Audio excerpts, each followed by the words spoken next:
Hi, I'm Ron DeParmesan reporting for Newscats.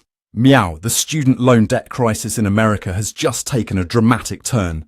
President Joe Biden's revised student loan forgiveness initiative is back on track after US District Judge J. Randall Hall lifted a restraining order that had held it up. This Plan B is a far cry from the original proposal struck down by the Supreme Court in June 2023.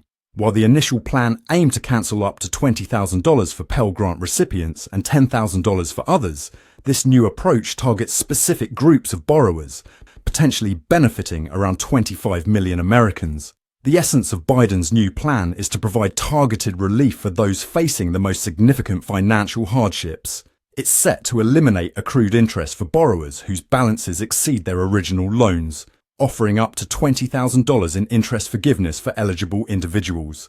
This could be a game changer for the 23 million borrowers who may see their accrued interest fully forgiven, while over 4 million could have their entire debt wiped clean. The estimated total relief? A whopping $84 billion. When combined with the prior SAVE plan, we're looking at a total cost of about $559 billion. That's no small chunk of change, folks.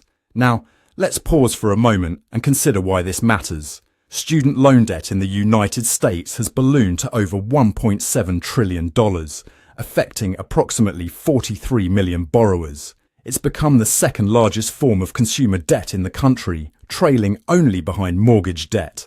This massive burden is having a ripple effect across the economy, impacting everything from home ownership to retirement savings and consumer spending.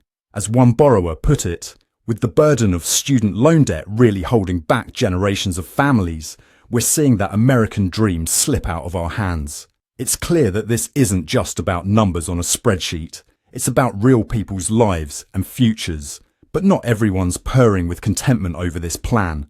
Republican state attorneys general have been sharpening their claws, ready to pounce on what they see as federal overreach. Kansas Attorney General Chris Kobach didn't mince words, stating, "In a completely brazen fashion, the president pressed ahead anyway. The law simply does not allow President Biden to do what he wants to do." These legal challenges have centered around the Missouri Higher Education Loan Authority, or MOHELA, a state-created entity that services federal student loans. Missouri claims MOHELA would suffer financially from loan cancellations, giving the state grounds to challenge the plan. Education Secretary Miguel Cardona has been front and center in promoting this new initiative. He emphasized, "What does that really mean for people? It means breathing room. It means freedom from feeling like your student loan bills compete with basic needs, like groceries or healthcare." Cardona's words underscore the administration's goal of addressing what they see as a broken system and offering a fair shot at higher education without the albatross of crippling debt around graduates' necks. The legal journey to this point has been nothing short of a rollercoaster ride. After the Supreme Court's 6-3 ruling in June 2023 that struck down the original plan, the Biden administration went back to the drawing board. They unveiled the SAVE plan, aimed at providing relief to borrowers facing financial hardships. Then came a temporary restraining order on September 5, 2024, which Judge Hall has lifted. In his ruling, Hall concluded that Georgia lacks standing because it failed to show an injury as a result of the proposed program. This decision is seen as a modest victory for the administration's efforts to alleviate student debt burdens. Looking at the bigger picture, this saga reflects broader tensions regarding the role of state versus federal powers in educational financing. It's not just about dollars and cents. It's about the very fabric of American society and the accessibility of higher education. The COVID-19 pandemic exacerbated existing economic pressures, leaving many unable to find stable employment and struggling with mounting debt. This revised forgiveness plan aims to address systemic issues in student borrowing and repayment practices, potentially reshaping the landscape of higher education financing for years to come.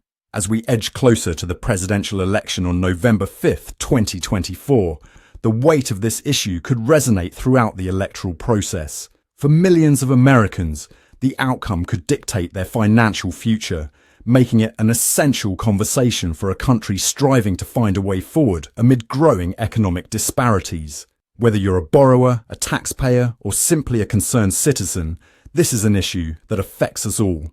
If you're affected by student loan debt, we'd love to hear your thoughts in the comments below. Don't forget to subscribe for more updates on this developing story. We'll be back soon with more. I'm Ron de Parmesan for Newscats. Thanks for tuning in. Meow.